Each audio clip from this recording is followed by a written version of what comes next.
کرنا ہے، پھر کسی کی کیا پرواہ ہے؟ ہمیں تو شکر ادا کرنا چاہیے کہ اللہ نے اپنا ذکر ہماری زبان سے سننا پسند فرما دیا ہے۔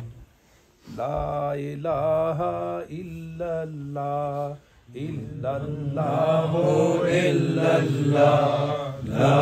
الہ الا اللہ الا اللہ الا اللہ،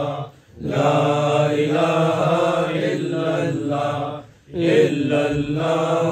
الا اللہ، لا الہ الا اللہ الا اللہ الا اللہ، لا الہ الا اللہ الا اللہ الا اللہ،